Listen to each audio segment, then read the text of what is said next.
Parmi toutes les invocations qu'on retrouve dans le Coran et dans la Sunna, quelle était l'invocation que le prophète alayhi salatu wassalam répétait le plus? Eh bien, il est rapporté dans le Sahih al-Bukhari que l'invocation la plus utilisée par le prophète alayhi salatu wassalam était Allahumma rabbana atina fid dunya hasana wa fil akhirati hasana wa qina adhaban nar. Seigneur, accorde-nous une belle part ici-bas et une belle part aussi dans l'au-delà et protège-nous du châtiment du feu. Cette invocation est la plus générale, la plus complète, car elle concerne toutes les récompenses que tu peux espérer, que ce soit ici-bas ou dans l'au-delà. Et le croyant, il invoque pour ici-bas et pour l'au-delà. Il ne fait partie d'aucun des deux extrêmes. Premier extrême, celui qui va invoquer que pour ici-bas, celui qui ne pense jamais à l'au-delà. Eh bien, qu'est-ce qui va se passer? Eh bien, il ne va rien avoir pour l'au-delà. Et ici-bas, il n'aura que ce qu'Allah Azza wa Jal voudra lui donner et ça va passer très vite. Tu profiteras pas assez, tu ne seras pas rassasié et viendra un jour où il n'y aura plus rien.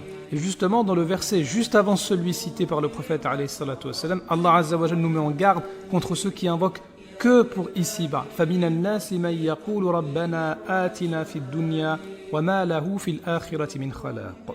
De l'autre côté, on va avoir ceux qui vont invoquer que pour l'au-delà. Mais tu es dans l'erreur car tu n'es pas mieux que les prophètes qui invoquaient pour ici-bas et pour l'au-delà. Et tu risques de ne pas résister à force d'invoquer que pour l'au-delà. C'est pour ça que le croyant, il fait comme le prophète alayhi salatu wassalam. Et d'ailleurs, on remarque que dans cette invocation-là, qui est composée de 3 parties, eh bien, les 2 tiers concernent l'au-delà. Cela montre bien que pour le croyant, bien que ici-bas c'est important, le plus important, ça reste quand même l'au-delà. Et c'est pour ça que c'est magnifique d'être croyant, puisque Allah Azza wa Jal, il te garantit ici-bas et l'au-delà. Autrement dit, si tu as besoin de te marier, fais cette invocation. Tu as besoin d'avoir des enfants, fais cette invocation. Tu as besoin d'une maison, d'une voiture, tu cherches à manger, la richesse, la santé, la sécurité, un travail, réussir tes études, fais cette invocation-là. Tu cherches la connaissance, l'intelligence, apprendre le Coran, faire des bonnes actions, fais cette invocation-là.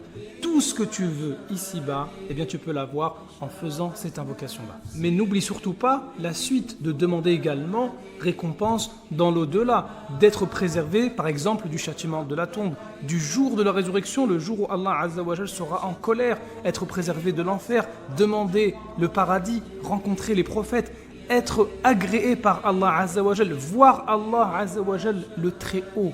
Tout ça, ça fait partie des récompenses que tu cherches dans l'au-delà. Et en faisant cette invocation-là, eh bien, tout est compris dedans.